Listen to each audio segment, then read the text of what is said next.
जितना कूल और अच्छा होगा, पता नहीं मेरी कल्टीवेशन कब 5th लेवल तक पहुंच पाएगी। शायद अभी काफी समय लगेगा। मुझे पहले कोई तरीका ढूंढना चाहिए जिससे मैं ज्यादा स्पिरिट स्टोन्स कमा सकूं।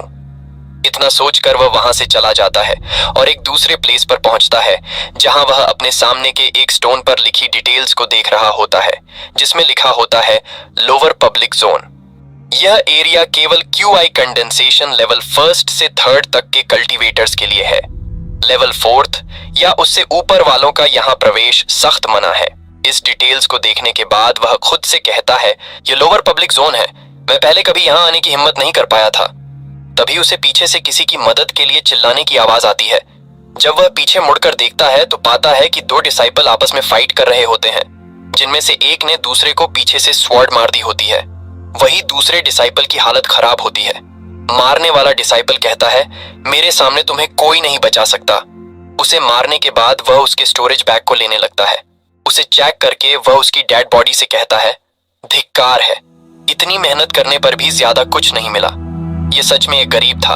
वहीं मेंग हाओ पेड़ के पीछे छिपकर चुपके से उसे देख रहा होता है और वह खुद से मजाकिया ढंग में कहता है, मैं तो खुद ब खुद छिप गया, जबकि अब मैं उससे ज्यादा पावरफुल हूँ।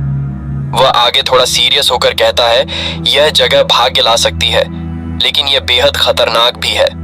लोग यहाँ अपनी जिंदगी खतरे में डालते हैं सिर्फ कल्टीवेशन करने, पिल्स और स्पिरिट स्टोन्स पाने के लिए। ये वास्तव में इसके लायक नहीं लगता। हाँ, मुझे स्पिरिट स्टोन्स की कमी है और यहाँ मेरे बहुत कम दुश्मन हैं, लेकिन ये जगह बहुत अराजक है। अगर मैं लापरवाह हुआ तो मुझे चोट लग सकती है।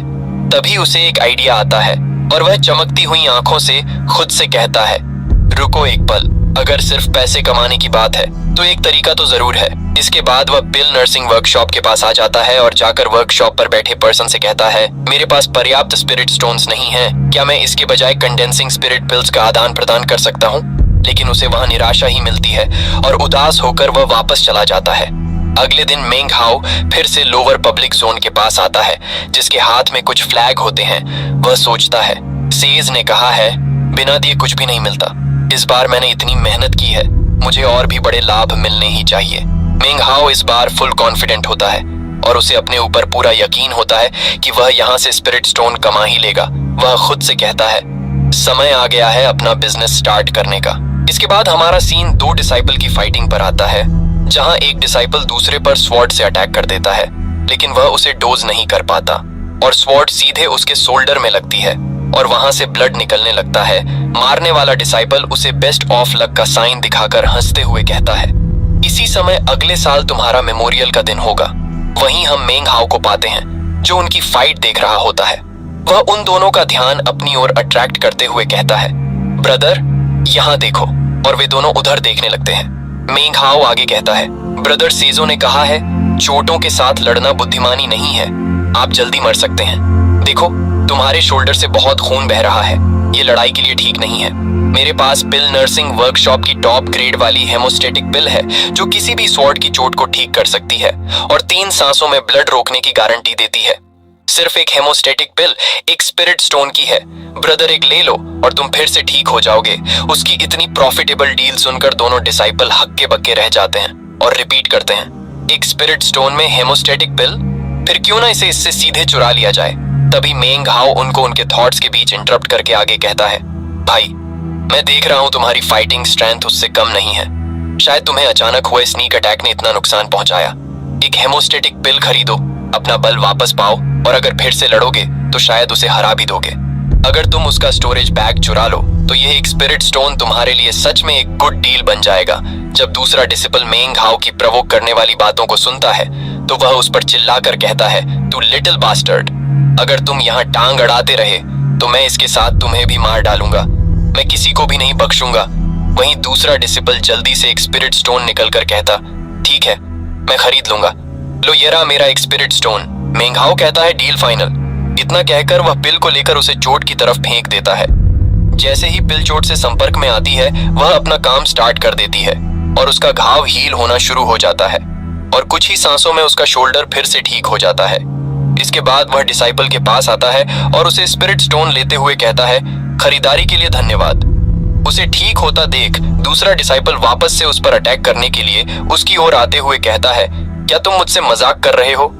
वह डिसाइपल भी अपनी फाइटिंग पोजीशन में आ जाता है और उसकी स्वॉर्ड एक ही बार में उसके स्टमक को फाड़ देती है। वह उससे कहता है, मैं दोबारा तुम्हारी उसी ट्रिक की वजह से नहीं मरने वाला। वहीं मेंग हाओ को फिर से एक अपॉर्चुनिटी दिखती है और वह चोट लगे डिसाइपल के पास जाकर पिल्स से भरा स्टोरेज बैग उसके सामने हिलाते हुए कहता है, ब्रदर, मैं देख रहा हूं तुम्हारी फाइटिंग स्ट्रेंथ उससे कम नहीं है।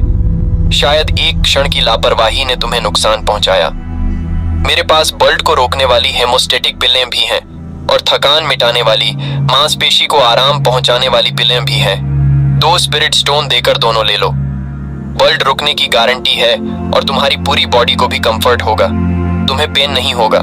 फिर तुम दोबारा से उसके साथ लड़ सकते हो। मेंग हाओ को उसे भी पिल्स बेचते देख अटैक करने वाला डिसाइपल मेंग हाओ पर गुस्सा होकर कहता है, अब तुम उसकी मदद क्यों कर रहे हो? मेंग हाओ उसे जवाब देता है, हमारा तो सिर्फ लेन देन का रिश्ता है, और उससे क्वेश्चन करते हुए कहता है, मैं उसकी मदद क्यों नहीं कर सकता?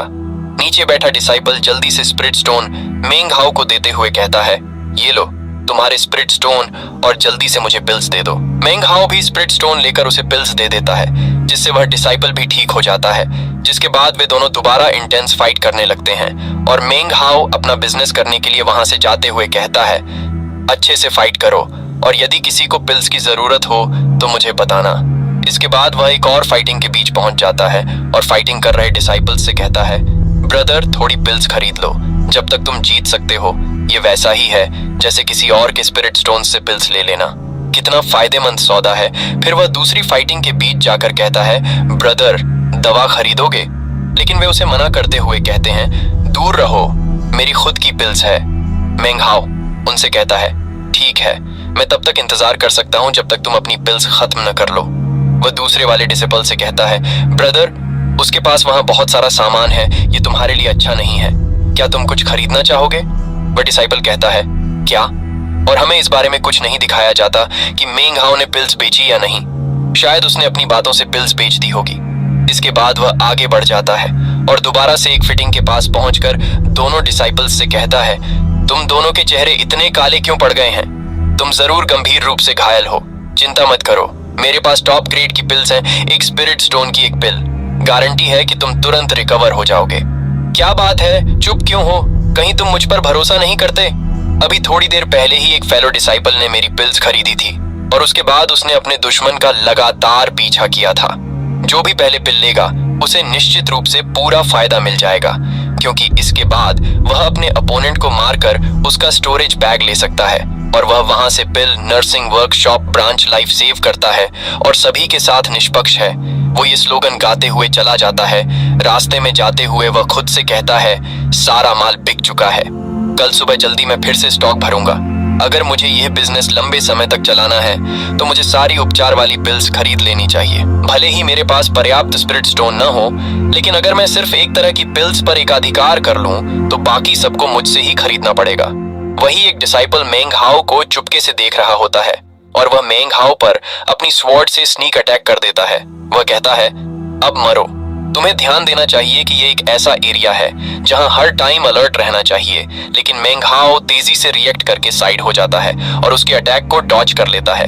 जब तक वह डिसाइपल कुछ समझ पाता, मेंग हाओ उस पर अटैक कर देता है और वह एक ही अटैक में उसे बेहोश के देता है। मेंग हाओ उसकी बॉडी के पास जाकर उससे कहता है, ब्रदर, तुम वाकई बहुत मूर्ख हो। मैं पिल्स बेचने की हिम्मत इसलिए करता हूँ क्योंकि मुझे पता है अगर 2 लोग एक साथ भी मुझ पर हमला करेंगे तो भी मुझे जरा सा भी नुकसान नहीं पहुंचा पाओगे।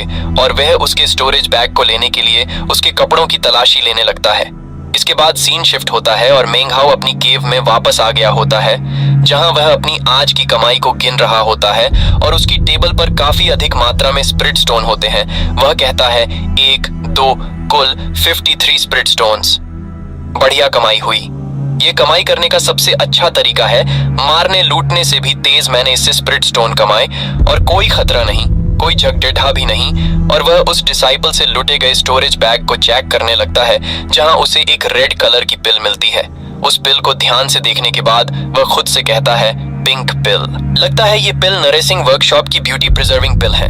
इन पिल्स का यूज किसी के अपीयरेंस को ब्यूटीफुल बनाने के लिए किया जाता है। इनकी कीमत बहुत ज्यादा है। इसके एक पिल के बदले 10 QI कंडेंसेशन पिल्स देने पड़ते हैं। ये पिल नरिसिंग वर्कशॉप की सबसे प्रीशियस पिल्स में से एक है।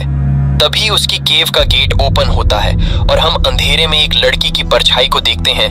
मेंग हाओ भी इसे नोटिस कर लेता है और उस ओर देखने लगता है। जब वह लड़की केव के अंदर आती है तो हमें पता चलता है कि वह सीनियर सिस्टर शू है। मेंग हाओ उसे पहचान कर जल्दी से ग्रीटिंग देता है। सीनियर सिस्टर शू इधर उधर देखती है और संतुष्टि में अपना सिर हिलाकर वापस जाने लगती है। वो मेंग हाओ पर ज्यादा ध्यान नहीं देती। मेंग हाओ उसे रोकते हुए कहता है, सीनियर सिस्टर शू, आप आखिरकार आ गईं। क्या आप थोड़ी देर बैठना चाहेंगी? सीनियर सिस्टर शू उसे मना करते हुए कहती है, जरूरत नहीं, मैं कल से सिक्लूशन में जा रही हूँ। मैं बस यहाँ से गुजरी और सोचा क्यों ना तुम्हें देख लूं कि तुम कैसे हो। इतना कहकर वह गेट से बाहर चली जाती है। वही मेंग हाओ टेबल पर रखी एक बुक को देखता है जो शायद सिस्टर शू ने उसकी कल्टीवेशन के लिए दी होगी। वह उस पर एक नजर डालता है और उसे अभी के लिए इग्नोर करके जल्दी से सिस्टर शू को ढूंढने के लिए केव से बाहर निकल जाता है और सिस्टर शू को रुकने के लिए आवाज लगाता है। सीनियर सिस्टर भी एक पल के लिए रुक जाती है और मेंग हाओ जल्दी से वह पिंक पिल निकालकर आगे कर देता है और वह कहता है, मैं लंबे समय से आपका धन्यवाद करना चाहता था, इसलिए मैंने एक QI कंडेंसेशन पिल बचाकर रखी थी और आखिरकार उसे देकर ये ब्यूटी प्रिजर्विंग पिल एक्सचेंज की है। मेरी नजर में इस पिल के योग्य सिर्फ सीनियर सिस्टर शू ही है। मैं चाहता हूँ कि आप हमेशा यंग और ब्यूटीफुल बनी रहें। कृपया सीनियर सिस्टर इसे एक्सेप्ट कीजिए। सिस्टर शू उस पिल को एक टक लगाकर देखती है और फिर उसे एक्सेप्ट कर लेती है। इसके बाद वह मेंग हाओ से कहती है, ये तो सैक्ट की नॉर्मल पिल्स हैं, इनका असर केवल QI कंडेंसेशन के 5th लेवल तक ही होता है। हम कल्टीवेटर्स कल्टीवेशन को सबसे अधिक महत्व देते हैं। कल्टीवेशन के इस वर्ल्ड में कदम रखना मानो जीवन और मृत्यु के बीच चलने जैसा है। तुम्हें आगे से ऐसा व्यवहार नहीं करना चाहिए। चाहे तुम कितने भी चतुर क्यों ना हो, तुम्हें अपनी कल्टीवेशन पर और ध्यान देना चाहिए। मेंग हाओ जल्दी से सिर हिलाते हुए कहता है, धन्यवाद आपके मार्गदर्शन के लिए सीनियर सिस्टर शू। मैंने तो बस ये सोचा था कि आपको ये पसंद आएगा, इसलिए मैंने इसे बदला और आपको दे दिया। मैंने इस बारे में ज्यादा नहीं सोचा था। सिस्टर शू उससे कहती हैं, मैं यह पिल एक्सेप्ट करती हूँ, लेकिन अगली बार ऐसा मत करना। और उसे एक टोकन देते हुए कहती है, ये तुम्हारे लिए है। यह एक मैजिकल ट्रेजर है, मुख्य रूप से रक्षा के लिए इस्तेमाल किया जाता है। मेंग हाओ उसे लेने के बाद कहता है, धन्यवाद सीनियर सिस्टर, क्या मैं आपके साथ चल सकता हूँ? आपसे मिले कई दिन हो गए हैं। मेरे पास अब भी कुछ कल्टीवेशन से जुड़े क्वेश्चन हैं जो मैं आपसे पूछना चाहता हूँ। सिस्टर शू कुछ नहीं कहती और कुछ सोचकर वहां से जाते हुए मेंग हाओ से कहती हैं, ठीक है चलो। और मेंग हाओ उसे इसके लिए फिर से धन्यवाद देता है तथा वह भी उसके पीछे जाने लगता है। वही उन दोनों को जाते हुए माउंटेन्स के ऊपर से सैक्ट का एंसेस्टर देख रहा होता है। वह हंसते हुए कहता है, बुरा नहीं है, यह लड़का मेंग हाओ वाकई कुछ काबिल है। वह सच में हमारे कावशान सैक्ट के सार को समझता है, जानता है कि सपोर्ट कैसे ढूंढा जाए और यह भी समझता है कि जिससे सपोर्ट मिला है उसके साथ रिलेशनशिप बनाए रखना कितना जरूरी है, क्योंकि रिलेशनशिप को मेंटेन करने से ही वह किसी का सपोर्ट पा सकता है। हमारा सीन डिसाइपल्स के डिस्कशन से होता है। एक डिसाइपल अपने सामने वाले से कहता है, क्या तुमने सुना? वो मेंग हाओ, उसने पिंगडिंग माउंटेन्स यानी लोअर पब्लिक जोन में एक पिल वर्कशॉप की ब्रांच ओपन कर ली है। दूसरा डिसाइपल कहता है, मेंग हाओ, वही मेंग हाओ जिसने पिल डिस्ट्रीब्यूशन वाले दिन ड्रॉड स्पिरिट पिल सीनियर सिस्टर शू को दी थी। पहला वाला डिसाइपल वापस से कहता है, हाँ वही है। ये सुनकर तीसरा वाला डिसाइपल खुद को रोक नहीं पाता है और कहता है, उसने काओ यांग को बेहोश कर दिया और उसका स्टोरेज बैग भी ले लिया। काओ यांग तो बहुत पावरफुल है, उसे भी उसने बेहोश कर दिया। दूसरा वाला डिसाइपल कहता है, वह तो बस कुछ ही महीने पहले आउटर डिसाइपल बना है, आखिर वह इतना पावरफुल कैसे हो सकता है? पहला वाला डिसाइपल उसे रोकते हुए बताता है, अरे तुम पूरी बात नहीं जानते। कल किसी ने उसे सीनियर सिस्टर शू के साथ माउंटेन से नीचे आते देखा। दोनों साथ साथ चल रहे थे और हंस हंस कर बात कर रहे थे। तीसरा वाला थोड़ा शॉक होकर कहता है, अरे यार, सीनियर सिस्टर शू तो कोल्ड और शांत नेचर वाली हैं, किसी ने उन्हें हंसते हुए देखा है क्या? दूसरा वाला कहता है, ये बात सच है, मुझ पर बिलीव ना हो तो दूसरों से पूछ लो। पहला डिसाइपल आगे कंटिन्यू रखता है और बताता है, इसका मतलब ये मेंग हाओ वाकई कमाल का है। सीनियर सिस्टर शू ने तो उसे अपनी केव की जगह भी दे दी, शायद उसे कोई खास कल्टीवेशन वाला ट्रेजर भी दिया हो।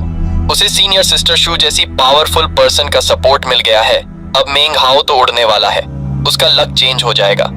इस सब के बारे में जानकर तीनों डिसाइपल जेलस हो जाते हैं और सोचते हैं, ऐसा लक हमें क्यों नहीं मिला? वह तो बस अभी अभी आया है। सीन चेंज होकर काओ यांग पर आता है, जिसे मेंग हाओ ने लूट लिया होता है। वह किसी के घर के बाहर ग्रीटिंग देकर कहता है, काओ यांग, सीनियर ब्रदर लू से मिलने की अनुमति चाहता हूँ। सीनियर लू की अंदर से आवाज आती है, क्या बात है? काओ यांग बताता है, मैं सीनियर ब्रदर लू को रिपोर्ट करना चाहता हूँ। कुछ दिन पहले मुझे एक पर्सन ने लूट लिया जिसका नाम मेंग हाओ है। वह पर्सन पिंगडिंग माउंटेन पर एक वर्कशॉप चलाता है। वहां वह साधारण पिल्स और छोटी मोटी चीजें बेचता है उन डिसाइपल्स को जो लड़ाई में घायल होते हैं। वह मौका देखकर ज्यादा कीमत वसूलता है। सीनियर ब्रदर लू धीमी आवाज में कहता है, पिल्स बेचता है? वह काओ से कहता है, तुम कहते हो उसका नाम मेंग हाओ, उसने वर्कशॉप ओपन की, पिल्स सेल की, फेलो डिसाइपल्स को मजबूर किया, सेक्ट में अशांति फैलाई। वो एक गहरी सांस लेकर आगे कहता है, छोटी चालें और फिर भी हमारे सेक्ट के रूल्स को रौंदने की हिम्मत। काओ यांग, तुम अपना सिर उठाओ। क्योंकि तुमने ये मामला सामने रखा है, मैं इसे अनदेखा नहीं करूंगा। लेकिन जस्टिस केवल एक पक्ष की बात सुनकर नहीं किया जा सकता। मैं किसी को भेजकर पिंगडिंग माउंटेन पर जाकर इस मेंग हाओ की जांच करवाऊंगा। अगर तुम्हारी बात सच निकली तो सेक्ट के रूल्स लागू किए जाएंगे और वह सजा से नहीं बचेगा। लेकिन याद रखना, झूठा आरोप लगाने वालों को दोगुनी सजा मिलेगी। अब तुम जा सकते हो। काओ कहता है, मैं सीनियर ब्रदर लू से जस्टिस की प्रार्थना करता हूँ। ब्रदर लू कहता, समझ गया, अब तुम यहाँ से तुम जा सकते हो। काओ उसे इस सब के लिए कहता है, कजिन लू, इसके लिए आपका थैंक्स ब्रदर लू। यह सुनकर उसे समझाता है, क्या मैंने तुम्हें नहीं बताया था? सेक्ट के अंदर सिर्फ सीनियर ब्रदर और जूनियर ब्रदर होते हैं, कोई कजिन नहीं। अब जाओ यहाँ से। काओ जल्दी से बार बार ग्रीटिंग करके कहता है, ठीक है, ठीक सीनियर ब्रदर, मैं समझ गया, और वो वहां से चला जाता है। इसके बाद हम ब्रदर लू को देखते हैं जो अपनी चेयर पर बैठा होता है। हमें उसके बारे में थोड़ा बताया जाता है। उसका पूरा नाम लू हांग होता है।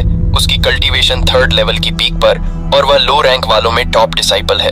अब से हम उसे लू हांग कहेंगे। वह खुद से कहता है, पिल्स सेल करना काफी क्रिएटिव आइडिया है, मैं ये क्यों नहीं सोच पाया। मेरी इस लेवल की कल्टीवेशन के साथ हमेशा लो लेवल के डिसाइपल्स में रहना मेरी रेपुटेशन को कम करता है। मैं इतने वर्षों से काओशान सेक्ट में हूँ, फिर भी मैं इस तरीके के बारे में कैसे नहीं सोच पाया। एक पिल वर्कशॉप ओपन करना और पिल्स सेल करना, ये सच में ब्रिलियंट आइडिया है। इसके बाद हम अगले दिन लोअर पब्लिक जोन में पिल वर्कशॉप के बैनर को देखते हैं, जिसे देखकर मेंग हाओ अपना फेस अजीब सा बना लेता है और हम देखते हैं उसके सामने लू हांग ने अपनी न्यू वर्कशॉप ओपन कर ली होती है।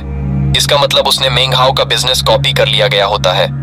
मेंग हाओ अपना सर हिलाते हुए खुद से कहता है, किसी ने मेरा बिजनेस आइडिया चुरा लिया, अब मेरे पास कुछ करने को नहीं है। अगर उसने यह करने की हिम्मत की है तो इसका मतलब बस ये है कि वह भी 3rd लेवल के पीक तक पहुंचा होगा। अच्छा होगा कि मैं परेशानी न खड़ी करूं। और वह से मुड़कर वहां से चला जाता है। इसके बाद हम एक फाइटिंग को देखते हैं जहां 2 डिसाइपल्स एक इंटेंस फाइट में बिजी होते हैं। उनमें से एक दूसरे से कहता है, आज मैं अपना ग्रज तुम्हारे साथ सेटल करके ही रहूंगा। इतना कहकर वह अपनी स्वॉर्ड से एक स्ट्राइक करता है। उसके सामने वाला भी उस पर एक स्ट्राइक करता है और उन दोनों के स्ट्राइक एक दूसरे को हिट करते हैं, जिससे वे घायल हो जाते हैं। यह देखकर लू हांग और मेंग हाओ दोनों एक साथ कहते हैं, मेरी एक पिल खरीद लो, सुरक्षित रहोगे। इसका प्राइस एक स्पिरिट स्टोन प्रति पिल है। हम देखते हैं मेंग हाओ और लू हांग उन दोनों डिसाइपल के एक एक और अपना फ्लैग लेकर खड़े हुए होते हैं। लू हांग की तरफ खड़ा डिसाइपल उससे पिल लेकर स्पिरिट स्टोन देते हुए कहता है, सीनियर ब्रदर, ये लीजिए आपका स्पिरिट स्टोन। वही दूसरी तरफ दूसरा डिसाइपल भी मेंग हाओ से पिल खरीद लेता है। मेंग हाओ खुश होकर उससे कहता है, तुम्हारे संरक्षण के लिए धन्यवाद, अगली बार मैं तुम्हें 20% डिस्काउंट दूंगा। उन दोनों को ऐसा करते करते दोपहर हो जाती है और हम मेंग हाओ को देखते हैं जो अपनी आज की कमाई को देखकर सोचता है, पूरी सुबह में केवल 2 स्पिरिट स्टोन, ये तो बहुत कम है। सच में बिजनेस में कंपटीशन ने मेरी कमाई को कम कर दिया है। वहीं हम लू हांग के हाथों में बहुत सारे स्पिरिट स्टोन को देखते हैं, जिन्हें चेक करते हुए वह कहता है, यह सचमुच बहुत अच्छी डील है। अगर मैंने यह तरीका पहले सोच लिया होता तो मुझे कई सीनियर डिसाइपल्स द्वारा हमेशा लो लेवल के डिसाइपल्स से छीना झपट्टी करने के लिए जोक नहीं बनना पड़ता। बस उस मेंग हाओ को देखकर मुझे चिढ़ होती है, लेकिन मैं उसे कुछ दिनों में मार दूंगा, फिर मेरे सामने कोई खड़ा नहीं होगा। इसके बाद हमारा सीन नेक्स्ट डे पर आता है, जहां लू हांग 2 डिसाइपल को धमकाते हुए कहता है, तुम अब उससे पिल्स नहीं खरीद सकते वरना मैं तुम्हें मार डालूंगा। दोनों डिसाइपल्स डरते हुए कहता है, ठीक है, हम समझ गए सीनियर ब्रदर, हम सिर्फ आपसे ही पिल्स खरीदेंगे। यह देखकर मेंग हाओ खुद से कहता है, यह तो खुलेआम कस्टमर्स की चोरी करना है। इसी तरह 2 दिन बीत जाते हैं और हम तीसरे दिन मेंग हाओ को स्टोन के नीचे रेस्ट करते हुए देखते हैं। वह मन ही मन में कहता है, मैंने आज फिर अपनी वर्कशॉप नहीं खोली। उसने सबको डरा धमका कर लूट लिया। क्या मुझे भी उससे सीखना चाहिए? नहीं, मैं उस तरह का पर्सन नहीं हूं। मैं ऐसा नहीं कर सकता। चौथे दिन हम लू हांग को देखते हैं। वह मेंग हाओ के पास आकर उससे कहता है, अगर मैंने कल भी तुम्हारा वही टूटा हुआ फ्लैग देखा तो मैं तेरी सारी कल्टीवेशन नष्ट कर दूंगा। मेंग हाओ उसकी आवाज सुनकर जाग जाता है। 5th डे पर हम मेंग हाओ को हम लोअर पब्लिक जोन के एंट्रेंस पर कल्टीवेशन करते हुए देखते हैं। वहां से गुजरने वाले कुछ डिसाइपल मेंग हाओ को वहां कल्टीवेशन करते हुए देखते हैं तो वह इस बारे में बात करने लगते हैं, ये मेंग हाओ पब्लिक जोन के एंट्रेंस गेट पे क्यों बैठा है? मैंने सुना है कि सीनियर ब्रदर लू ने उसे कल वार्निंग दी थी, अगर वह यहाँ अपनी वर्कशॉप ओपन करता है तो उसकी कल्टीवेशन नष्ट कर दी जाएगी। हाँ, उसे यही मिलना चाहिए था, बिल्कुल योग्य सजा। लो लेवल डिसाइपल में नंबर 1 के रूप में सीनियर ब्रदर लू ऐसे पर्सन हैं जिन्हें मेंग फैमिली प्रवोक नहीं कर सकती। तभी वहां लू हांग आ जाता है, जिसे देखकर एक डिसाइपल कहता है, सीनियर ब्रदर लू यहाँ आ गए हैं। जैसे ही मेंग हाओ यह सुनता है, वह अपनी कल्टीवेशन को बंद करके तेजी से रिएक्ट करता है और अपने प्लेस से गायब होकर तेजी से लू हांग पर अटैक करने के लिए जाता है। उसकी हरकतों को देखने के बाद वहां खड़े डिसाइपल्स शॉक होकर कहते हैं, क्या मेंग हाओ सीनियर लू पर से फाइट करने वाला है? वहीं उसे अपनी ओर आते देख लू हांग अपनी स्वॉर्ड को निकल कर कहता है, तुम शायद अपनी मौत की तलाश में हो। वहां खड़े डिसाइपल जब लू हांग की स्वॉर्ड को देखते हैं तो उनमें से बीच वाला डिसाइपल डरते हुए कहता है, ये तो जियांग स्वॉर्ड है। तभी पास वाला दूसरा डिसाइपल कहता है, पीछे मुड़कर देखो, यही वह स्वॉर्ड है जो सीनियर ब्रदर लू को सैक्ट के लिए सेवा करने के बाद अकेले ही अवार्ड के रूप में दी गई थी। सच में यह एक एक्स्ट्रा ऑर्डिनरी स्वॉर्ड है। लू हांग तेजी से मेंग हाओ की ओर बढ़ता है और मेंग हाओ तथा लू हांग एक दूसरे पर स्वॉर्ड से स्ट्राइक करते हैं। मेंग हाओ के अटैक से लू हांग की जियांग स्वॉर्ड पर क्रैक आ जाते हैं और उसे भी चोट लगती है, जिससे उसके मुंह से ब्लड आने लगता है। जब ये सब वहां खड़े हुए तीनों डिसाइपल देखते हैं तो वे बहुत ज्यादा शॉक हो जाते हैं। वही लू हांग मेंग हाओ पर गुस्सा होकर अपने दांत भींचकर उसे कहता है, तुम क्यों आई कंडेंसेशन के 4th लेवल पर हो? मेंग हाओ उससे कहता है, हाँ तुमने सही गैस किया। और हम लास्ट नाइट के सीन को देखते हैं जहां मेंग हाओ अपनी केव में होता है। वह खुद से पूछता है, उसने पहले मेरा बिजनेस आइडिया कॉपी किया, फिर मेरी कमाई छीन ली, मेरी जगह पर कब्जा कर लिया और ऊपर से मेरी कल्टीवेशन नष्ट करवाना चाहता है। क्या इस दुनिया में कोई न्याय बचा है? वहीं उसके सामने उसकी टेबल पर ढेर सारे स्पिरिट स्टोन रखे होते हैं। मेंग हाओ आगे कहता है, इस काओशान सैक्ट में जस्टिस की बात करना, लगता है मैं ही भोला था। हाल ही में जो भी स्पिरिट स्टोन मैंने बचाए थे, अब मैं उनका यूज नहीं कर सकता क्योंकि अब कोई बीस्ट कोर नहीं बचे। मैं केवल स्पिरिट कंडेंसिंग पिल्स ही इस्तेमाल कर सकता हूँ। हालांकि स्पिरिट कंडेंसेशन पिल्स का इफेक्ट लिमिटेड होता है, लेकिन अगर वे बहुत अधिक क्वांटिटी में ली जाए तो कुछ न कुछ असर तो जरूर होगा।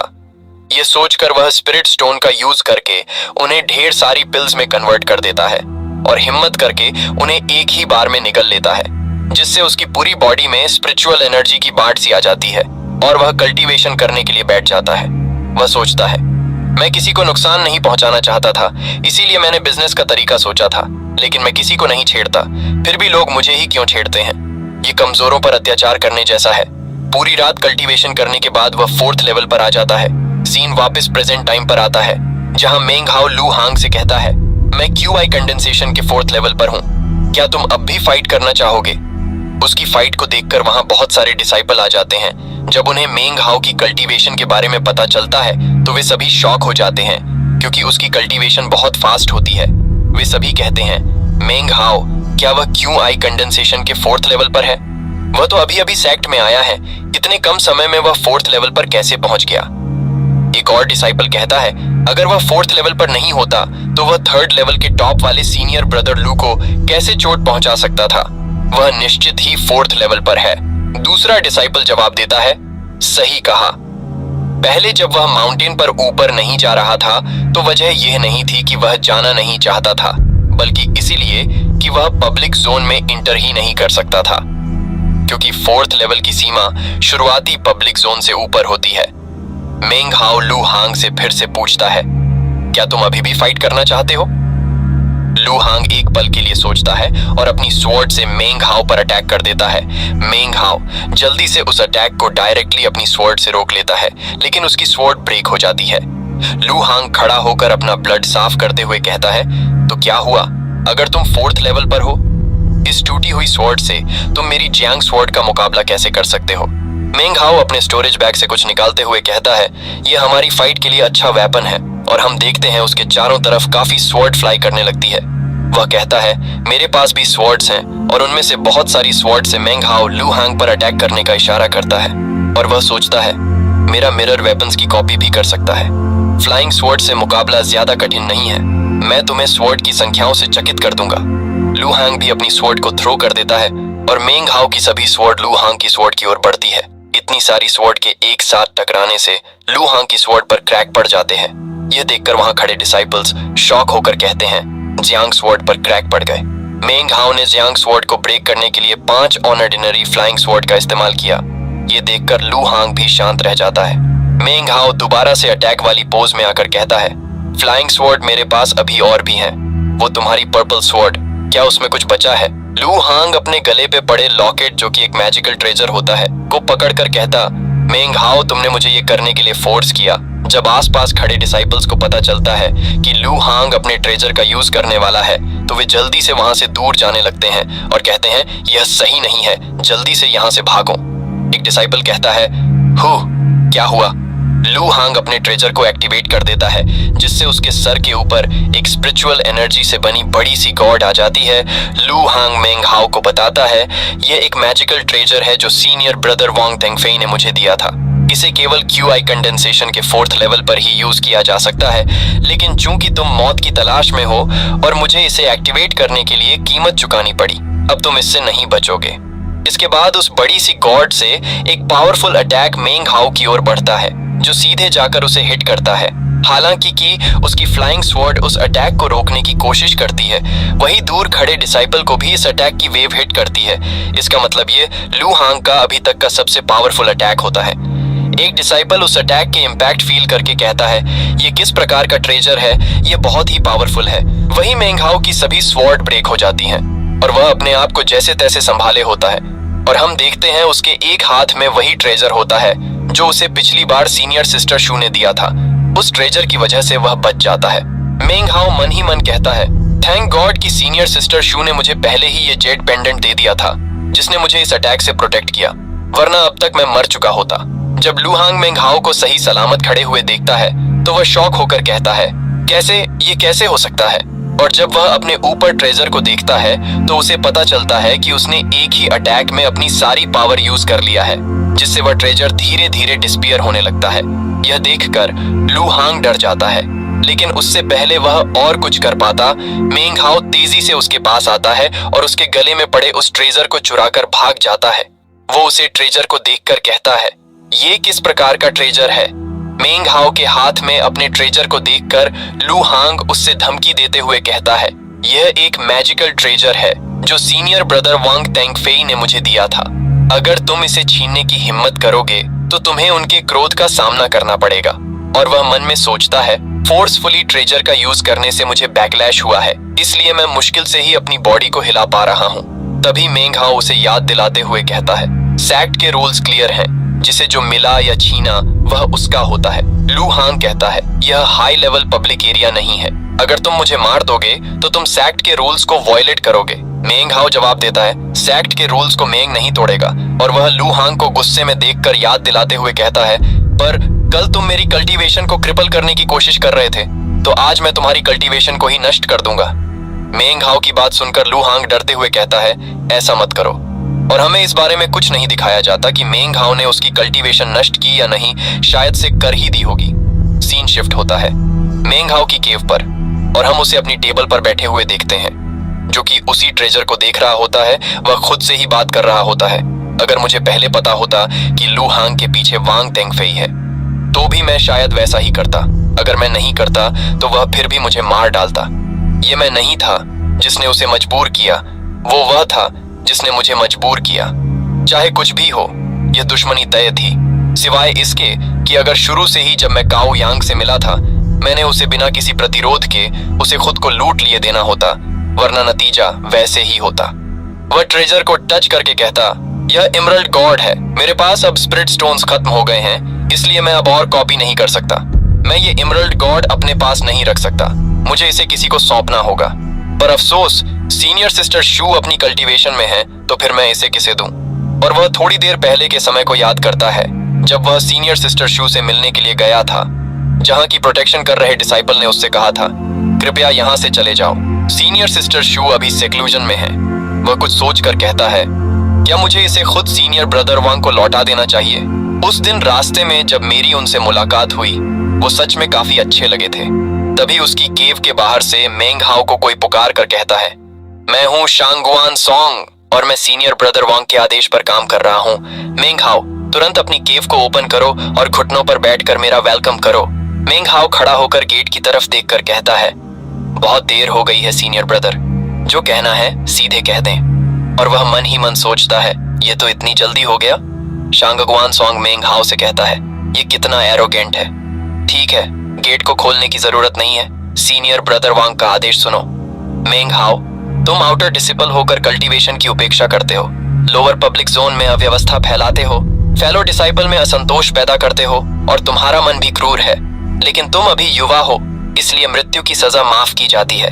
इमरल्ड गॉड, जिसे कि तुमने लू हांग से छीना था, वापस सौंप दो और अपनी कल्टीवेशन को खुद ही नष्ट कर लो। अपना एक हाथ और एक पैर काट दो और सैक्ट से निकल जाओ। आज से तुम काओशान सैक्ट के डिसाइपल नहीं रहे। उस डिसाइपल की इतनी धमकी भरी बातें सुनकर मेंग हाओ पूरी तरह से डर जाता है और उसे पसीना आने लगता है। लेकिन फिर भी वह उससे क्वेश्चन करता है, सीनियर ब्रदर वांग का आदेश क्या यह सैक्ट के रूल्स से ऊपर नहीं है? शांगगुआन सॉन्ग कहता है, सीनियर ब्रदर वांग का आदेश ही सैक्ट का रूल है।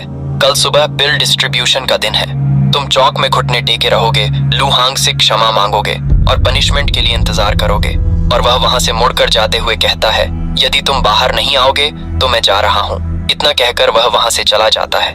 वही मेंग हाओ की हालत पूरी तरह से खराब होती है। वह घबराए हुए अपने बेड पर बैठा होता है और खुद से केवल एक ही क्वेश्चन रिपीट कर रहा होता है कि मुझे क्या करना चाहिए, मुझे क्या करना चाहिए।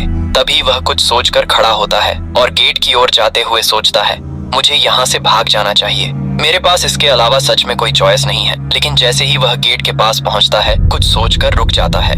इसके बाद हम सीधे नेक्स्ट डे का सीन देखते हैं, जहां मेंग हाओ अपनी केव से बाहर आ चुका होता है। वही उसे लेने के लिए शांगगुआन सॉन्ग वहां खड़ा होता है, जो मेंग हाओ को बाहर आते देखकर कहता है, तुम भागे नहीं, है ना? इसका मतलब मूर्ख तो नहीं हो तुम। मेंग हाओ उसके पास से जाते हुए उसे जवाब देता है, मैं मेंग हाओ सैक्ट का गद्दार कहाँ जाना सहन नहीं करूंगा। शांगगुआन सॉन्ग भी उसके साथ जाने लगता है और कहता है, अगर तुम्हें रिग्रेट है तो ठीक से सीनियर ब्रदर वांग के पास जाओ और भीख मांगो, शायद वह तुम्हें एक हाथ बचा लेने की अनुमति दे दे। वही मेंग हाओ से फेस पर मिक्स इमोशन होते हैं। कुछ समय बाद मेंग हाओ उस जगह पर पहुंच जाता है जहां पिल डिस्ट्रीब्यूट होती है और वह बहुत सारे डिसाइपल भी होते हैं। वहीं एक जगह बहुत सारे डिसाइपल सीनियर वांग को घेर कर खड़े होते हैं। उन्हीं में से एक डिसाइपल कहता है, सीनियर ब्रदर वांग, मेरी कल्टीवेशन में कुछ दिक्कतें आ गई हैं, क्या आप मुझे कुछ गाइड कर सकते हैं? वांग उसे रिप्लाई देता है, ये बात यहाँ करने की जगह नहीं है, दोपहर में मेरे निवास पर आओ, मैं तुम्हें विस्तार से समझाऊंगा। वह डिसाइपल यह बात सुनकर वांग को धन्यवाद देता है। तभी दो डिसाइपल मेंग हाओ को उसी ओर आता हुआ देखते हैं, जिससे उनका ध्यान उस पर चला जाता है। वही कोई कहता है, सीनियर ब्रदर, पिछली बार आपने जो कंडेंसिंग स्पिरिट पिल मुझे उधार दी थी, मैं अब उसे लौटाने के लिए पर्याप्त इकट्ठा कर चुका हूँ। वांग उससे कहता है, जरूरत नहीं है इतनी जल्दी की, पहले इसे अपनी कल्टीवेशन बढ़ाने में उपयोग करो। जब तुम QI कंडेंसेशन के 3rd लेवल पर पहुंच जाओ तब मुझे लौटा देना। धीरे धीरे सारे डिसाइपल मेंग हाओ को देख लेते हैं और उसके लिए रास्ता बना देते हैं। वांग भी मेंग हाओ को देखता है और मासूम सा फेस बनाकर उसे उस ट्रेजर को हैंड ओवर करने को कहता है। वही मेंग हाओ कुछ भी रिएक्ट नहीं करता और थोड़ी देर शांत रहने के बाद कहता है, सैक्ट के रूल्स के अनुसार जो चीज जिसे मिली वो उसकी है। मेंग हाओ की बात सुनकर उसके पीछे खड़ा शांगगुआन सॉन्ग मन ही मन कहता है, इसने तो माफी भी नहीं मांगी और सीधे सीनियर ब्रदर से ही सवाल जवाब कर रहा है, ये सच में मूर्ख है। वांग उससे कहता है, वह ट्रेजर मेरा है, मैं जिसे दूं वही उसका मालिक होगा, अगर मैं तुम्हें नहीं दूं तो तुम उसे छीन नहीं सकते। इतना कहकर वह अपनी फिंगर को मेंग हाओ की ओर करके एक अटैक करता है, जो सीधे जाकर मेंग हाओ को हिट करता है। लेकिन मैंग हाओ ने अपनी शील्ड से उस अटैक को रोक दिया होता है। उसे अपना अटैक रोकते देख वांग उस शील्ड पर थोड़ा सा प्रेशर इंक्रीज कर देता है, जिससे वह शील्ड और नहीं टिक पाती तथा पूरी तरह से चकनाचूर हो जाती है। यह देखकर मेंग हाओ पूरी तरह से शॉक हो जाता है और सोचता है सीनियर सिस्टर शू द्वारा दी गई प्रोटेक्टिव शील्ड पूरी तरह से डिस्ट्रॉय हो गई। तभी वांग अपनी स्पिरिचुअल रोप मेंग हाओ की तरफ थ्रो करता है, जो उसकी पूरी बॉडी पर लिपट जाती है और उसके गले पे पड़े इमरल्ड गॉड को उससे छीनकर वांग के हाथों में स्पिरिचुअल रोप के थ्रू आ जाता है। उसे पकड़ने के बाद वह मेंग हाओ से कहता है, क्या शांग अगुआन सांग ने मेरे शब्द नहीं पहुंचाए? अपनी कल्टीवेशन को खत्म करो और अपने अंग तोड़ो। जैसे ही वह यह कहता है, वैसे ही स्पिरिचुअल रोप की पकड़ मेंग हाओ पर टाइट हो जाती है। वांग आगे आकर कहता है, अब तुम्हें सेक्ट से बाहर निकाल दिया जाएगा। स्पिरिचुअल रोप के टाइट होने की वजह से मेंग हाओ के अंग ब्रेक होने लगते हैं और वह जमीन पर गिरता है। उससे पहले वांग मेंग हाओ की कल्टीवेशन को नष्ट कर पाए, मेंग हाओ की प्रोटेक्शन के लिए एक एल्डर आ जाता है। वह वांग से कहता है, तुमने अपना ट्रेजर पहले ही वापस ले लिया है, इसे यहीं खत्म कर दो, चीजें ज्यादा आगे न बढ़ाओ। वांग एल्डर से कहता है, क्योंकि बड़े ओयांग ने हस्तक्षेप किया है, इसीलिए इस जूनियर को उन्हें रिस्पेक्ट दिखाना चाहिए। और वह मेंग हाओ को आगे कुछ नहीं करता, बल्कि वहां से चला जाता है। और हम मेंग हाओ को देखते हैं, जिसकी हालत बहुत बुरी होती है। उसके मुंह से ब्लड आ रहा होता है। वही वहां खड़े डिसाइपल उसे दया के भाव के साथ देख रहे होते हैं। एल्डर भी मेंग हाओ को देखता है, लेकिन कुछ नहीं कहता, बल्कि एक क्षण देखने के बाद वहां से चला जाता है। वहीं मेंग हाओ अपनी पूरी ताकत लगाकर खड़ा होने लगता है। खड़ा होने के बाद वहां से जितना जल्दी हो उतनी जल्दी चला जाता है और सीधे आकर अपनी केव के गेट को ओपन करता है तथा खुद को और नहीं संभाल पाता और वहीं नीचे गिर जाता है। उसे जमीन पर पड़े हुए 1 दिन, 2 दिन और टोटल 10 दिन बीत जाते हैं। 10वें दिन केव का गेट ओपन होता है और सिस्टर शू की एंट्री होती है। वह मेंग हाओ को इस हालत में देखकर कहती है, मैं तो बस कल ही सेक्लूजन से बाहर आई हूँ। इतना कहकर वह अपनी स्पिरिचुअल एनर्जी में मेंग हाओ को लपेटते हुए कहती है, वांग तेंगाफेई की बैकग्राउंड एक्स्ट्रा ऑर्डिनरी है। वह जाओ किंगडम का नहीं है। उसकी कल्टीवेशन पहले ही 6th लेवल के पीक तक पहुंच चुकी है और इस बार उन्हें सेक्ट के लीडर ने पर्सनली इनर सेक्ट में प्रवेश दिलाने के लिए अपॉइंट किया था। तुम इस तरह के पर्सन को बिल्कुल भी नहीं उकसाना चाहिए था। सिस्टर शू मेंग हाओ को उसे उसके बेड पर लिटा देती है और टेबल पर एक तालिस्मान रखकर कहती है, अगर वह तुम्हें फिर से परेशान करता है तो भले ही मैं सेक्लूजन में रहूं, तुम किसी भी समय इस तालिस्मान को क्रश कर सकते हो। मैं इसे महसूस कर लूंगी। मेंग हाओ धीमी आवाज में सिस्टर शू का धन्यवाद करता है और आगे कहता है, सीनियर सिस्टर, मेरा एक क्वेश्चन है। मेरी कल्टीवेशन अभी क्यूआई कंडेंसेशन के 4th लेवल पर है। साधारण तौर पर 7th लेवल तक पहुंचने में कितना समय लगता है? सिस्टर शू मुड़ते हुए मेंग हाओ को जवाब देती है, यदि किसी का टैलेंट नॉर्मल हो तो 7th लेवल तक पहुंचना के लिए सबसे अच्छे टैलेंट तो लगभग 10 साल और सबसे बुरे वाले को तो आधी जिंदगी लग सकती है। 4th, 5th और 6th लेवल्स बड़ी रुकावटें होती हैं। यदि विशेष अपॉर्चुनिटी न मिले तो इन्हें पार करना बहुत कठिन होता है। तुम इतना ज्यादा मत सोचो, बस अपनी कल्टीवेशन पर फोकस करो। मेंग हाओ इस पर कुछ नहीं कहता। वही सिस्टर शू बाहर चली जाती है और मेंग हाओ को जाते हुए बताती है, उस दिन जब मैं तुम चारों को माउंटेन पर लाई थी, तुम सबसे पहले आउटर सेक्ट के डिसाइपल बने थे। आज तुम्हारे नॉर्थ डिवीजन के लेबर एरिया वाले फेलो डिसाइपल ने भी सफलतापूर्वक आउटर डिसाइपल का स्थान प्राप्त कर लिया है। जब तुम पूरी तरह से ठीक हो जाओ, उसे भी आउटर डिसाइपल एरिया में ले आना। वहीं मेंग हाओ शांति से इस सब को सुन रहा होता है और इतने दिनों तक रेस्ट करने से उसकी हालत सुधर जाती है। इसके कुछ समय बाद जब वह थोड़ा बेहतर फील करता है तो केयरफुल होकर अपने बेड से खड़ा होकर टेबल के पास आता है, जहां पर एक बुक रखी होती है जिसके पेज पर लिखा होता है, जिसके पीछे सहारा न हो वह कुछ नहीं कर सकता। यदि कोई आम इंसान जीवन भर धन चाहता है और यदि कोई कल्टीवेटर बिना चिंता का जीवन चाहता है तो मेरे काओशान सेक्ट में शामिल हो जाओ। मैं काओशान सेक्ट का एंसेस्टर तुम्हारा सहारा हूँ और हमें पता चलता है कि ये लाइंस काओशान सेक्ट के एंसेस्टर द्वारा लिखी गई होती है। मेंग हाओ इसे पढ़कर अपनी फिंगर को बाइट करता है और अपने ब्लड से उस पेज पर लिखता है, मेरे पास भरोसा करने के लिए अधिक लोग नहीं हैं। इसके कुछ दिनों बाद मेंग हाओ पूरी तरह से ठीक हो जाता है और वह अपनी केव से बाहर निकलकर लिटिल फैटी को खोजने के लिए चला जाता है। हम देखते हैं वह माउंटेन्स से नीचे जा रहा होता है और कुछ समय में वह आउटर सेक्ट में पहुंच जाता है। जब लिटिल फैटी मेंग हाओ को आते हुए देखता है तो खुश होते हुए उसे पुकारता है, मेंग हाओ। वहीं लेबर सेक्ट के सारे डिसाइपल लिटिल फैटी के आउटर सेक्ट में प्रोमोट होने के कारण उसे बधाई देते हुए कहते हैं, ब्रदर अपना ध्यान रखें, आपको कामयाबी मिले। एक डिसाइपल कहता है, इनर सेक्ट में अच्छी तरह से कल्टीवेट करना। लिटिल फैटी उन सभी से कहता है, अलविदा, मैं आप लोगों से मिलने के लिए अक्सर वापस आऊंगा। जैसे ही वहां खड़े डिसाइपल लिटिल फैटी की वापस आने वाली बात सुनते हैं, वह डरते हुए कहते हैं, कोई जरूरत नहीं, कोई जरूरत नहीं, अपनी कल्टीवेशन में देरी मत करो और कभी वापस मत आना। वहीं मैंग हाओ उन डिसाइपल का इशारा समझकर लिटिल फैटी को देखने लगता है। इसके बाद वे दोनों आउटर सेक्ट की ओर जाने लगते हैं। रास्ते में लिटिल फैटी मैंग हाओ से पूछता है, क्या तुम बहुत फेमस हो? लेकिन मैंग हाओ के कुछ कहने से पहले ही लिटिल फैटी बताने लगता है, वे सब पहले मेरे रूममेट थे। लेकिन मजेदार बात यह है कि वे सब बहुत डरपोक थे। रात में बार बार बुरे सपने देखते थे। बहुत डरावना लगता था। हर कोई कहता था कि वे मेरी नींद खराब नहीं करना चाहते, इसलिए वे कमरा बदलना चाहते थे। मैंग हाओ लिटिल फैटी की बातें सुनकर अजीब सा फेस बनाते हुए सोचता है, तुमने एक बार भी यह नहीं सोचा कि शायद उन सभी डिसाइपल के लिए सबसे बड़ी प्रॉब्लम तो तुम ही हो?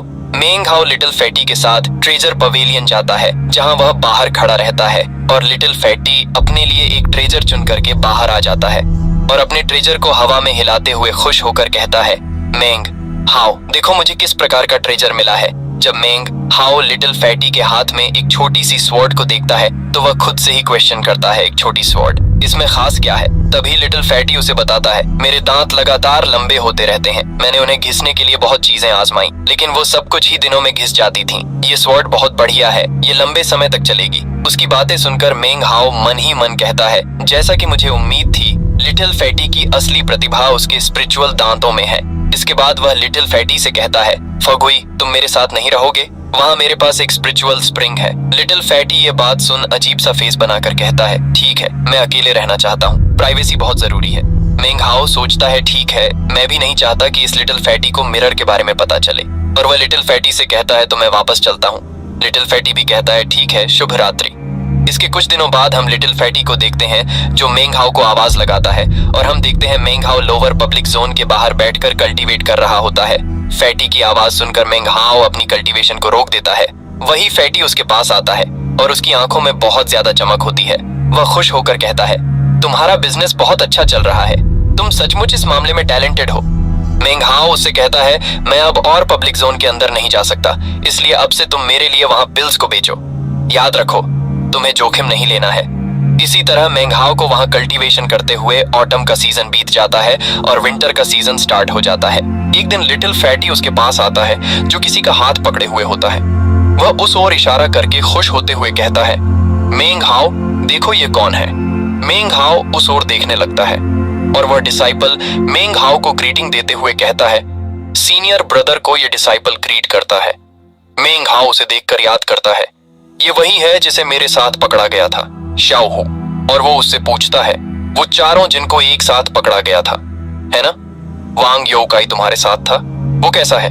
शाओ हू अपने सर को नीचे करके जवाब देता है, वह मर गया। उसके जवाब को सुनकर फैटी और मैंग हाओ शॉक हो जाते हैं। शाओ हू आगे बताता है, लेबर सेक्ट में हमें पानी ढोने का काम दिया गया था। ब्रदर योकाई ने देखा कि मैं छोटा हूं तो वो ज्यादा हिस्सा उठा लेते थे। एक दिन माउंटेन के रास्ते पर अचानक तेज हवा चली और वह खाई से गिर गए, जिसे उनकी मौत हो गई। मैंने 2 महीनों तक उनकी डेड बॉडी सर्च की और मुझे कुछ टूटी बोन्स मिली। शायद उनकी बॉडी को जानवर खा गए। लिटिल फैटी रोते हुए कहता है, शाओ हू, अब से तुम हमारे साथ रहो। मैंग हाओ यहाँ है, कोई तुम्हें परेशान नहीं करेगा। शाओ हू ग्रीट करते हुए कहता है, जरूरत नहीं, मैं अकेला ठीक हूँ। तुम दोनों का मेरे प्रति काइंड नैश दिखाने के लिए धन्यवाद। अब मैं चलता हूँ। उसे मना करते देख फैटी और मैंग हाओ के मन में क्वेश्चन आता है, लेकिन वे कुछ नहीं कहते और शाओ हू इतना कहकर वहां से चला जाता है। लिटिल फैटी कहता है, ये कैसा पर्सन है? मैंग हाओ उसे बताता है, हर किसी के पास कुछ सीक्रेट होते हैं जो वो नहीं बताना चाहता, नहीं तो वह फर्स्ट लेवल की कल्टीवेशन के साथ पब्लिक जोन में जाने की हिम्मत न करता। लिटिल फैटी इस बात को जानकर कहता है, कौन सा राज? चलो छोड़ो, हम जान भी लें तो क्या। अब हमारा सीन 3 महीने बाद आता है। मैंग हाओ को काओशान सेक्ट में पूरा 1 साल हो गया होता है और ये पिल डिस्ट्रीब्यूशन वाला दिन होता है जहाँ डिसाइपल आपस में गॉसिप कर रहे होते हैं। क्या तुमने इस न्यूज को सुना है? आज ग्रैंड एल्डर की लाइफ स्पेन खत्म हो गई और वे स्वर्ग सिधार गए। 150 साल की उम्र थी। कितनी दयनीय बात है, अगर वो कोर फॉर्मेशन तक पहुंच जाते तो उसकी उम्र दोगुनी हो जाती और वह 300 साल तक जी सकते थे। लेकिन सुना है कि काओशान सैक्ट में सैक्ट लीडर और सैक्ट के पैट्रियार्च के अलावा केवल 2 ही ग्रैंड एल्डर्स थे। अब जब एक फाउंडेशन एस्टेब्लिशमेंट लेवल का एल्डर मर गया है तो हमारे सैक्ट की स्ट्रेंथ थोड़ी कम हो गई है, जो पहले ही झाओ किंगडम में काफी कमजोर थी। अब हमारा लेवल एक और नीचे गिर गया है। सुना नहीं तुमने, हाल ही में सैक्ट की बॉर्डर पर आउटर सैक्ट के कल्टीवेटर्स को घूमते देखा गया है। जरूर कुछ गलत करने की योजना है। हाँ, लगता है मुसीबत आने वाली है ना? अरे छोड़ो, अगर आसमान भी गिर पड़े तो सैक्ट लीडर उसे हैंडल कर लेंगे। चुप बेवकूफ, जरा धीरे बोलो, मुझे धुंधली सी खबर है। ये जो मामला झाओ के कल्टीवेशन वर्ल्ड का ध्यान खींच रहा है, इसका संबंध उस काओशान सैक्ट के एंसेस्टर से है जो 400 साल पहले गायब हो गए थे। वहीं उन डिसाइपल में मेंग हाओ और फैटी भी होते हैं। मेंग हाओ कहता है, फैटी, क्या तुम्हें पता है जो ग्रेट एल्डर मरा उसका सरनेम ओयांग तो नहीं था? फैटी अपनी स्वॉर्ड से अपने दांतों को घिसते हुए कहता है, निश्चित रूप से उनका सरनेम ओयांग नहीं था। और वह पूछता है, सीनियर ब्रदर मेंग, आपकी कल्टीवेशन कैसी चल रही है? मेंग हाओ जवाब देता है, ज्यादा प्रोग्रेस नहीं हुई, ऐसा लग रहा है कि कुछ रुकावट आ गई है। फैटी मजाकिया ढंग से कहता है, हाँ वो तो इसलिए क्योंकि तुम पहले बहुत तेजी से आगे बढ़ रहे थे। अब रुकावट आनी ही थी, नहीं तो हम बाकी लोग कहाँ मुंह दिखाते। मैं हाँ उसकी बात सुनकर हंसते हुए कहता है, हाँ शायद सही कह रहे हो तुम। और मैं हाँ उस टाइम को याद करता है जब सीनियर सिस्टर शू ने उसे बताया था QI कंडेंसेशन के 4th लेवल की पीक 5th लेवल में प्रवेश करते समय आम तौर पर एक बड़ी रुकावट आती है और वह खुद से क्वेश्चन करता है, लेकिन मेरे साथ ये पहले ही क्यों हो गई? क्या इसका कारण ये है कि मैंने बहुत ज्यादा बीस्ट कोर निगल ली थे? तभी फैटी खुश होकर मेंग हाओ को बताता है, इन दिनों हमारा बिजनेस बहुत अच्छा चल रहा है, मैं तुम्हारे लिए और कंडेंसिंग स्पिरिट पिल्स बाद में खरीद लूंगा। मेंग हाओ उसे मना करते हुए कहता है, अब वो पिल्स मेरे ऊपर असर नहीं करती, तुम ही उन्हें अपने लिए रखो। तभी एक डिसाइपल ऊपर स्टेज की ओर इशारा करते हुए कहता, अरे देखो वो शांगगुआन मास्टर हैं जो पिल डिस्ट्रीब्यूट कर रहे हैं। 1.5 साल में वो सिर्फ 3 बार ही दिखाई दिए हैं और हर बार उन्होंने कुछ स्पेशल पिल्स ही डिस्ट्रीब्यूट की हैं। और हम फिर से शांगगुआन मास्टर को देखते हैं जिनके हाथ में ड्रॉट स्पिरिट पिल होती है, जिसे देखकर मेंग हाओ सोचता है, ये फिर से। तभी शांगगुआन मास्टर उस पिल को दिखाकर कहता है, ये ड्रॉट स्पिरिट पिल है। इस बात को सुनकर सारे डिसाइपल एक्साइटेड होने लगते और बातें करते हैं, फिर से वही ड्रॉट स्पिरिट पिल। पिछले साल भी यही पिल दी गई थी, साल में सिर्फ एक ही मिलती है, ये सच में इतनी कीमती है। मेंग हाओ उस पिल को देखकर सोचता है, ड्रॉट स्पिरिट पिल, अगर मुझे वह पिल मिल गई तो मैं निश्चित ही ब्रेक थ्रू कर लूंगा। तभी डिसिपल की गॉसिप को सुनकर शांगगुआन मास्टर उन्हें शांत करते हुए कहता है, बस करो और सब चुप हो जाओ। पिछले 2 सालों से मैं ही इस ड्रॉट पिल डिस्ट्रीब्यूशन की देख रेख कर रहा हूँ। मैं हमेशा उन डिसाइपल्स को प्रेफरेंस देता हूँ जो हाल ही में सैक्ट में शामिल हुए हैं। और वह मुड़कर मेंग हाओ की ओर देखता है और आगे कहता है, क्योंकि हमारा काओशान सैक्ट सूर्य और चंद्रमा की तरह चमक सके, अब हम हमारी प्रॉस्पर्टी के दिन अब दूर नहीं है। वही लिटिल फैटी का ध्यान इन बातों पर ज्यादा नहीं होता, वह तो बस अपने दांतों को घिस रहा होता है। शांगगुआन मास्टर कहता, यह पिल तुम्हें मिलेगी। और इतना कहकर वह उस पिल को लिटिल फैटी की ओर थ्रो कर देते हैं। वही लिटिल फैटी ज्यादा न सोचकर उसे पकड़ लेता है। जब उसे एहसास होता है कि उसके हाथों में क्या है तो वह बहुत ज्यादा डर जाता है और मन ही मन कहता है, यह पिल, यह मैं ही क्यों? क्या यहाँ मैं ही मिला था? वह रोते हुए पिल को मेंग हाओ को दिखाकर कहता है, मेंग हाओ, इस पिल को जो भी लेता है वह मर जाता है। मेंग हाओ, मेरी रक्षा को, वरना मैं भी मर जाऊंगा। लिटिल फैटी के हाथों में उस पिल को देखकर वहां खड़े डिसाइपल उस पिल को उससे छीनने के लिए उसकी ओर बढ़ने लगते हैं। मेंग हाओ उस पिल को लेकर फैटी को ले जाते हुए उसे धीरे से बताता है, पिल मुझे दो और तुम जाकर मेरी केव में छुप जाओ। मेंग हाओ को पिल लेते देख वहां खड़े डिसाइपल्स कहते हैं, अरे ये तो मेंग हाओ है, उसका क्या? वह तो QI कंडेंसेशन के 4th लेवल पर है, वह बच नहीं सकता। मेंग हाओ लिटिल फैटी को वहीं छोड़ देता है और अपनी पूरी स्पीड में भागने लगता है। वहीं फैटी मेंग हाओ की ओर इशारा करके चिल्लाते हुए कहता है, उसने मेरी पिल चुरा ली। वहीं बहुत सारे डिसाइपल्स मेंग हाओ को पकड़ने और पिल को छीनने के लिए उसका पीछा करने लगते हैं और वे सभी कहते हैं, अपनी 4th लेवल की कल्टीवेशन के साथ तुम उस पिल की प्रोटेक्शन नहीं कर सकते, इसीलिए इसे मुझे सौंप दो। ये मेरी है, ये मेरी है। इतने डिसाइपल को मेंग हाओ के पीछे देखकर लिटिल फैटी डर जाता है और वो कहता है, मेंग हाओ, तुम ठीक रहना, अपने आप को हर्ट मत कर लेना। मेंग हाओ वहां से भागते हुए सोचता है, जब तक मैं 12 घंटे तक इन सभी डिसाइपल्स से बच सकता हूँ तब तक ये पिल मेरी हो जाएगी। इस पिल से मैं QI कंडेंसेशन के 5th लेवल तक आसानी से ब्रेक थ्रू कर सकता हूँ। मैं ब्लैक माउंटेन की ओर जाऊंगा। मैं अक्सर ब्लैक माउंटेन में डेमन बीस्ट को हंट करता हूँ, इसलिए मैं अपने कई साथियों की तुलना में उस क्षेत्र से अधिक परिचित हूँ और मैंने अच्छी गति भी विकसित कर ली है। लेकिन जो लोग मेरा पीछा कर रहे हैं उनमें से कई QI कंडेंसेशन के 5th लेवल पर हैं। स्थिति अभी भी मेरे लिए बहुत प्रतिकूल है। अब जब शुरुआत कर ही दी है तो पूरी तरह दांव लगाऊंगा। मैं ब्लैक माउंटेन में जा रहा हूँ। इतना सोचकर वह ब्लैक माउंटेन की ओर भागने लगता है और हमें ब्लैक माउंटेन के बारे में बताया जाता है। ब्लैक माउंटेन एक फॉरेस्ट है। वहां के सारे पेड़ काले हैं और वहां की हवा में डेमोनिक ऑरा फैला हुआ है। कहा जाता है कि वहां बेहद उग्र और खतरनाक डेमोनिक बीस्ट रहते हैं। मेंग हाओ अपने मिरर को देखकर एक क्रीपी स्माइल देकर कहता है, जितने ज्यादा डेमोनिक बीस्ट होंगे उतना ही मेरे लिए अच्छा है।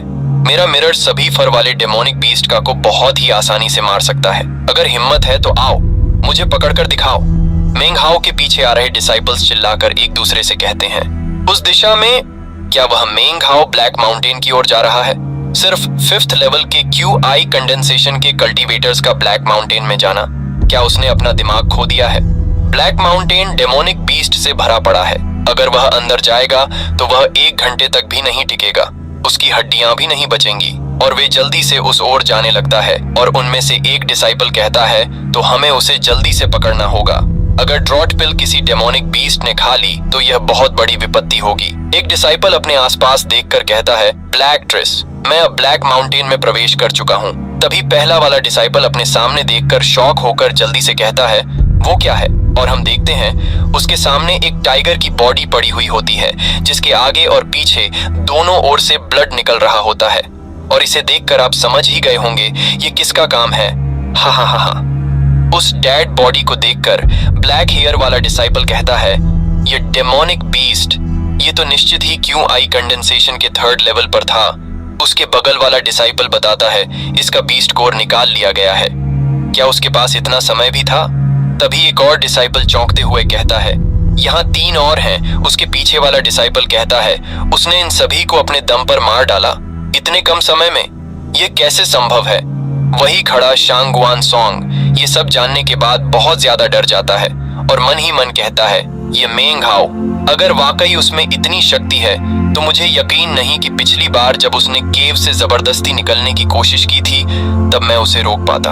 वहीं खड़े 2 हट्टे कट्टे डिसाइपल सोचते हैं, ये मेंग हाओ, इसमें कुछ बहुत अजीब बात है।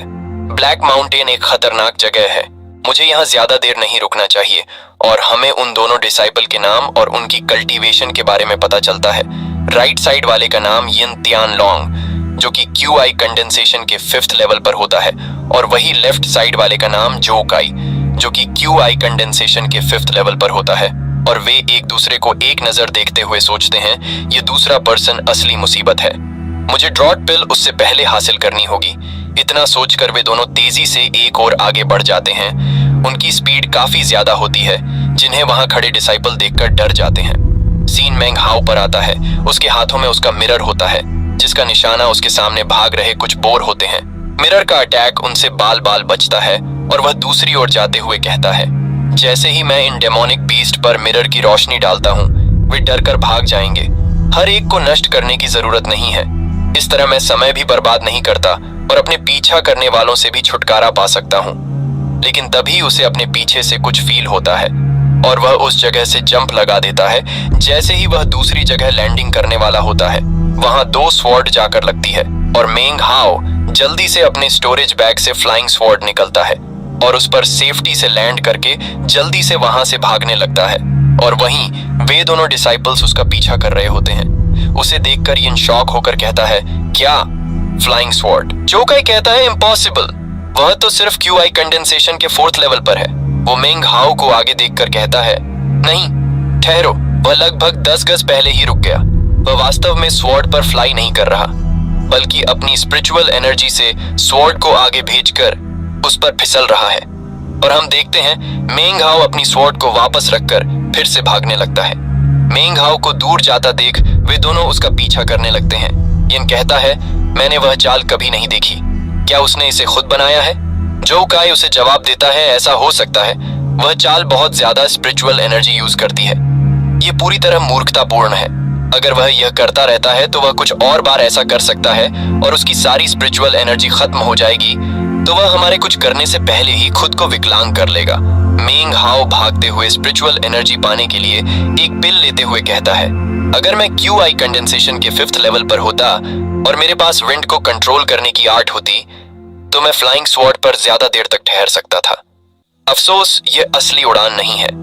और वह उस बारे में याद करता है जब सीनियर ब्रदर वांग ने उससे कहा था, QI कंडेंसेशन का 5th लेवल भी काफी नहीं है। इस बारे में सोचकर मेंग हाओ गुस्सा होकर मन ही मन कहता है, उस कमीने वांग को फिर से मेरे साथ खिलवाड़ करने से रोकने के लिए मुझे और भी ज्यादा शक्तिशाली बनना होगा। लेकिन तभी यिन एक जंप लगाकर अपनी फायर स्नेक आर्ट से मेंग हाओ पर अटैक कर देता है और जिससे उसका पूरा हाथ फायर से कवर हो जाता है और वह मेंग हाओ से कहता है, बच्चे, अगर तुम ड्रॉट पिल मुझे सौंप देते हो तो मैं तुम्हारी लाश पूरी छोड़ दूंगा। मेंग हाओ उसे अटैक करते हुए देख लेता है। वही दूसरी ओर यिन अपनी स्वॉर्ड से अटैक करते हुए कहता है, छोटे दोस्त, अगर तुम इसे मुझे दे दोगे तो मैं तुम्हारी जान बख्श दूंगा, लेकिन पहले मेरी स्वॉर्ड खाओ। यिन की फायर स्नेक आर्ट के अटैक के कारण एक फायर से बना स्नेक तेजी से मेंग हाओ की ओर जाने लगता है, जिसे देखकर मेंग हाओ अपनी फ्लाइंग स्वॉर्ड निकालकर उन पर अटैक करने के लिए भेज देता है। इतनी सारी फ्लाइंग स्वॉर्ड को देखकर यिन और जो काई शॉक्ड हो जाते हैं। तभी मेंग हाओ कहता है, डेटोनेट, और वे सभी स्वॉर्ड एक साथ ब्लास्ट हो जाती हैं और दोनों अटैक एक साथ खत्म हो जाते हैं। हमें वर्ड डेटोनेट के बारे में बताया जाता है। इसका मतलब है फ्लाइंग स्वॉर्ड में मौजूद सारी शक्ति को स्पिरिचुअल एनर्जी के जरिए एक ही बार में फटने देना। यह एक अत्यधिक चरम एक बार का अटैक है जिसका लागत लाभ अनुपात बहुत खराब होता है, इसलिए बहुत कम लोग इसका उपयोग करते हैं। क्योंकि इसमें बहुत सारी फ्लाइंग स्वॉर्ड डिस्ट्रॉय हो जाती है, मेंग हाओ के अटैक को देखकर वे दोनों पहले से ही शॉक्ड होते हैं और वे दोनों सीरियस होते हैं। यिन मन ही मन कहता है, उसने अभी सारी 10 फ्लाइंग स्वॉर्ड्स को एक साथ ब्लास्ट कर दिया। जो कह सोचता है, एक साधारण दुकान चलाने वाला आदमी इतना अमीर कैसे हो सकता है। ये सब विचार करने के बाद वे दोनों एक कंक्लूजन पर पहुंचते हैं कि इस मेंग हाओ का परिवार जरूर बहुत रिच होगा, और वे दोनों एक साथ डिसाइड करते हैं कि वे सिर्फ ड्रॉट पिल ही नहीं बल्कि उससे उसका स्टोरेज बैग भी हासिल करेंगे, और मैं यह पहले उसे नहीं लेने दे सकता। अगली बार जब हम उसे पकड़ेंगे तो मेंग हाओ निश्चित रूप से मर चुका होगा। इसके बाद वे दोनों मेंग हाओ को पकड़ने लगते हैं और आधे घंटे बाद फिर से उसी तरह का ब्लास्ट होता है, जो कि निश्चित रूप से मेंग हाओ की फ्लाइंग स्वॉर्ड से ही हुआ होता है। मिरर के डुप्लीकेट करने वाली क्वालिटी के कारण मेंग हाओ के पास फ्लाइंग स्वॉर्ड की बिल्कुल भी कमी नहीं होती। 1 घंटे बाद फिर से एक ब्लास्ट होता है और इसी के साथ ड्रॉट पिल भी ग्लो करने लगती है, जिसे हम आसानी से कहीं से भी देख सकते हैं। उसके आधे घंटे बाद फिर से एक और ब्लास्ट होता है। इसका मतलब मेंग हाओ उनके अटैक से हर बार बच रहा होता है और वे दोनों उसका पीछा कर रहे होते हैं। यिन गुस्सा होकर चिल्लाते हुए कहता है, ये क्या हो रहा है? उसके पास इतनी सारी फ्लाइंग स्वॉर्ड कैसे हैं? उसने अब तक 30 से भी ज्यादा स्वॉर्ड ब्लास्ट करी होंगी, है ना? वह लड़ता भी नहीं, बस आते ही उन्हें विस्फोट कर देता है। 4th लेवल का कल्टीवेटर इतना पैसा कहां से लाएगा? और उसने वह फ्लाइंग स्वॉर्ड पर फिसलने वाला तरीका कई बार इस्तेमाल किया है। वह चाल बहुत ज्यादा स्पिरिचुअल एनर्जी खाती है। उसके पास अब भी दौड़ने की ताकत कैसे बची है? उसने पहले एक पिल खाई थी, तुमने देखा नहीं? और एक और सचमुच अजीब बात है, इतने सारे क्वेश्चन वह अपने बगल में भाग रहे जो काई से कह रहा होता है। मेंग हाओ ने उन दोनों को शॉक और कंफ्यूज कर दिया होता है, लेकिन तभी यिन के साइड से एक वोल्फ उसकी ओर अटैक करने के लिए आता है। उसका ध्यान उस ओर नहीं होता है, जिससे उसकी लापरवाही के कारण वोल्फ उसके हाथ में बाइट कर लेता है, जिससे वहां से ब्लड निकलने लगता है, लेकिन ज्यादा चोट नहीं लगती। ये देखकर यिन कहता है, ये बीस्ट मेंग हाओ पर हमला क्यों नहीं कर रहे? वे सब हम पर हमला करने आ रहे हैं। और हम देखते हैं कुछ वोल्फ ने उन दोनों को घेर लिया होता है। जो काई कहता है, ये मेंग हाओ, उसके पास बहुत सारे रहस्य हैं। यिन कहता है, वह बच नहीं सकता। ड्रॉट पिल हर घंटे उसके सिर के ऊपर ग्लो के साथ चमकेगी। चलो हम पहले इन बीस्ट को ही मार देते हैं। वही मेंग हाओ उनसे बच के भाग रहा होता है। वह सोचता है, ब्लैक माउंटेन के भीतर मेरे मिरर के साथ डेमन बीस्ट मेरे साथी हैं। तुम लोग मुझे यहाँ पकड़ नहीं पाओगे। फिर भी मुझे सावधान रहना होगा कि वे मेरे मिरर को देख न लें। इन कुछ डेमन बीस्ट से उन दोनों को ज्यादा देर तक नहीं रोका जा सकता।